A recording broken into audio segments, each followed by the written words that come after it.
माननीय प्रधानमंत्री श्री नरेंद्र मोदी जी के नेतृत्व वाली एनडीए सरकार के तीसरे कार्यकाल का यह पहला बजट गरीबों, महिलाओं, किसानों व युवाओं की आशाओं और आकांक्षाओं को फलीभूत करने वाला बजट है।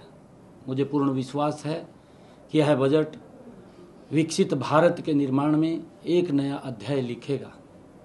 मैं यह विकासोन्मुखी बजट प्रस्तुत करने के लिए माननीय वित्त मंत्री निर्मला सीतारमण जी को बहुत बहुत बधाई देता हूं।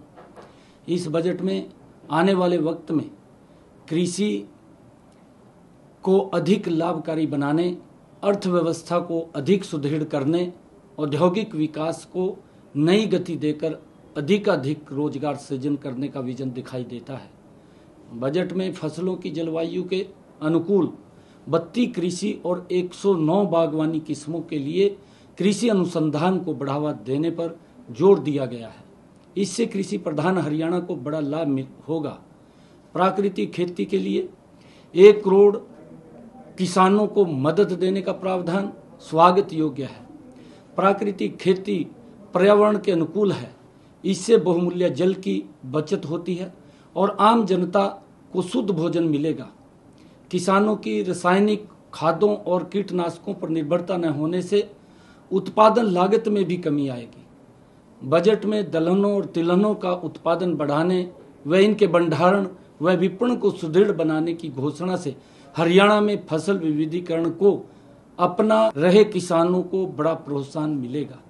इस बजट में एमएसएमई और विनिर्माण, विशेषकर श्रम विनिर्माण की ओर विशेष ध्यान देना स्वागत योग्य कदम है। एमएसएमई के क्षेत्र में विकास के लिए विभिन्न ऋण गारंटी योजनाएं और मुद्रा लोन को 10 लाख से 20 लाख करना छोटे उद्यमियों के लिए फायदेमंद साबित होगा। बजट में रोजगार से संबंधित 3 नई योजनाओं को घोषणाओं से देश में रोजगार के नए अवसर सृजित होंगे।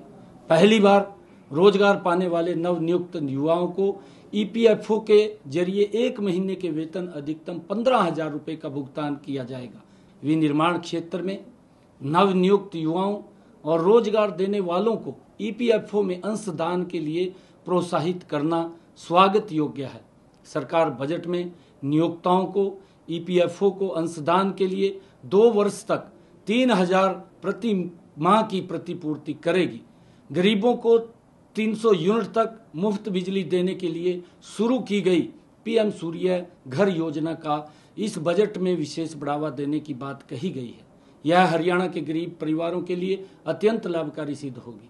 हमने इस योजना को सफल बनाने के लिए केंद्र सरकार की 60,000 रुपये की सब्सिडी के अतिरिक्त 40,000 रुपये की सब्सिडी राज्य सरकार को दिए जाने का प्रावधान किया है।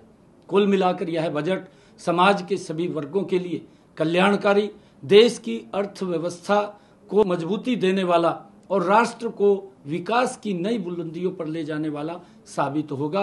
मैं माननीय वित्त मंत्री श्रीमती निर्मला सीतारमण जी को यह बजट प्रस्तुत करने के लिए बहुत बहुत बधाई और शुभकामनाएं देता हूं।